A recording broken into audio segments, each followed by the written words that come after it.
সবাইকে বোকা বানিয়ে দাতু ছেলেটার সে কি উদযাপন। এমন উদযাপন হবেই বা না কেন, মাত্র 12 মিনিটে সে যে তছনছ করে দিয়েছে ইংল্যান্ডের বিশ্বকাপ স্বপ্নকে। তার ওই পাগলাটে 12 মিনিট ইতিহাসের পাতায় লেখা থাকবে অনন্তকাল।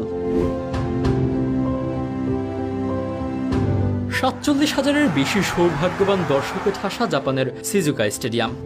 অপেক্ষা রোনাল্ডো বেকহামদের ফুটবল দর্শনের, অপেক্ষা ফুটবলের সবচেয়ে জমজমাট খেলা দেখার জন্য। এক জমজমাট ক্লাসিকে জড়িয়ে আছে 2002 বিশ্বকাপের নাম।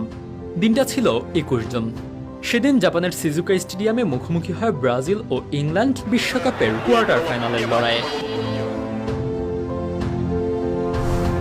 কি হয়েছিল সেদিন? রোনালদিনহোর ফ্রিকিকটা কি সত্যিকার ভাবেই গোলের উদ্দেশ্যেই ছিল? কাকতালীয় কি, নাকি ক্রস করতে গিয়ে সৌভাগ্যবশত গোল হয়েছে? সেই ফ্রিকিক গোলটা নিয়ে আজও এমন প্রশ্ন করে থাকেন অনেক ফুটবল সমালোচক। কিন্তু সব অমর কৃতিত্বই কি এমনভাবে প্রশ্নবিদ্ধ হয় না?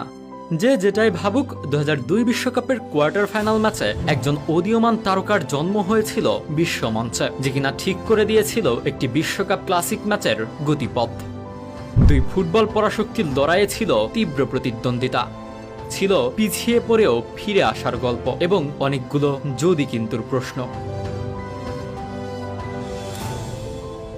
সেদিন 1970 বিশ্বকাপের পর এই প্রথম মুখোমুখি হয় ব্রাজিল আর ইংল্যান্ড। দুই দলই বাধা পেরিয়ে এসেছে বিশ্বকাপে তাদের সবচেয়ে গুরুত্বপূর্ণ ম্যাচে 1-0 গোলে লিড নেয় ইংল্যান্ড। এতে আক্রমণ পাল্টা আক্রমণে ম্যাচ যায় জমে। ইংল্যান্ডের প্রথম ছোবলের জবাব কিভাবে দিবে ব্রাজিল, কিংবা আদৌ কি পারবে?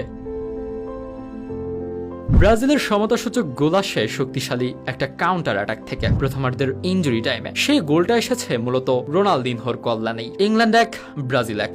এই স্কোর লাইন নিয়ে হাফ টাইমে যায় দুই দল। সমতা নিয়ে খেলা শুরু হলেও আগের হাফের শেষ মিনিটে গোল দিয়ে যেন ব্রাজিল একটু বেশি উজ্জীবিত। অন্যদিকে ইংলিশ মিডফিল্ডকে ক্লান্ত মনে হচ্ছিল, অন্তত ইংল্যান্ড বস এরিকসেনের তাই মনে হয়েছে। মাঝ মাঠে বল ধরে রাখতে না পারার ফলস্বরূপ গোলপোস্টের প্রায় 35 গজ দূরে স্কোলস ফাউল করেন ক্লেভারসনকে। ফ্রিকিকে আসেন রোনালদিনহো, তার পাশে ছিলেন অধিনায়ক কাফু। ইংল্যান্ডের গোলপোস্টের সামনে প্লেয়ারদের জটলা। গোলরক্ষক সিমানো একটু সামনে আসেন, তারও অপেক্ষা রোনালদিনহোর ক্রসের। কিন্তু সবাইকে বোকা বানিয়ে বলটি সবার মাথার উপর দিয়ে চলে যায় টপ কর্নার দিয়ে জালে। রোনালদিনহোর ভাসানো বলটার হাইট এমন ছিল যে সেটা ঠেকানোর কোনো বুদ্ধি ইংল্যান্ড গোলরক্ষকের ছিল না। ফলাফল ব্রাজিল 2-1 এগিয়ে গেল ম্যাচে।